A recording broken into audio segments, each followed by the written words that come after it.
Magandang araw ng Sabado mga kaibigan, August 24, 2024. Update lang po tayo sa lagay ng ating panahon. Pero bago yan, please huwag kalimutan po muna mag-like at subscribe.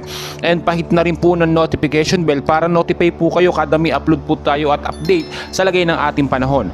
Mga kaibigan, patuloy po nating binabantayan at minomonitor ito pong tropical cyclone. Sa labas po ito ng Philippine Area of Responsibility. Tinawag na po itong Cybertropical Storm mga kaibigan, or malakas na bagyong Shanshan, or kapag pumasok sa ating bansa ay tatawagin pong bagyong Enteng. And as of now mga kaibigan, ito po yung may lokasyon na ngayon na 2,135 kilometers east of Central Luzon mga kaibigan.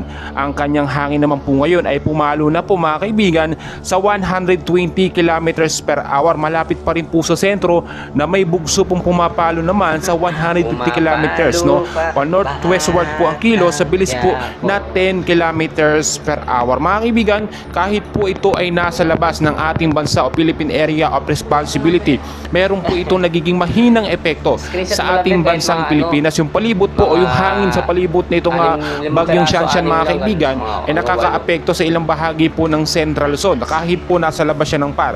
So pinaghahanda rin po tayo mga kaibigan dahil meron po ulit tayong southwest monsoon or hanging habagat na nakakaapekto naman po sa Southern Luzon, Visayas po at Mindanao area.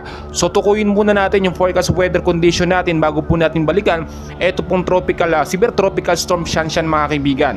So sa area po ng Western Visayas, Negros Island Region, Palawan at Occidental Mindoro, maulap po na kalangitan ang mararanasan dyan ngayong araw po ng Sabado mga kaibigan.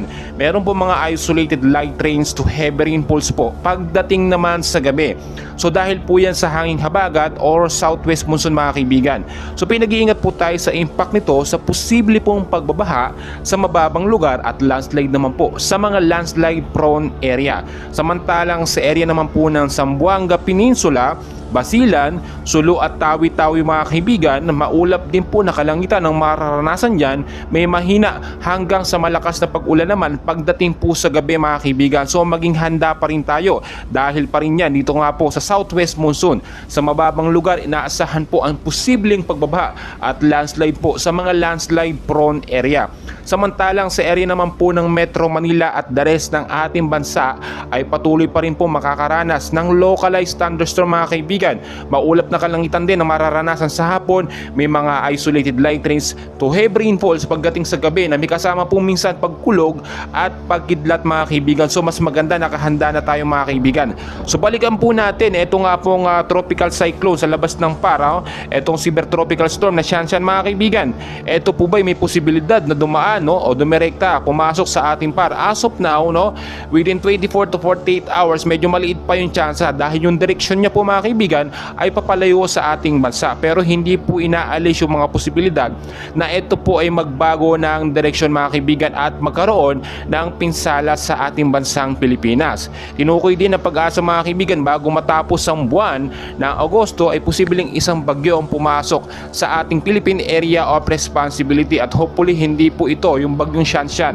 Sa mga naguguluhan po yung bagyong Enteng mga kaibigan, ito po si Shanshan kung sakaling pumasok ito sa ating bansa ay tatawagin pong bagyong Enteng sa Pilipinas.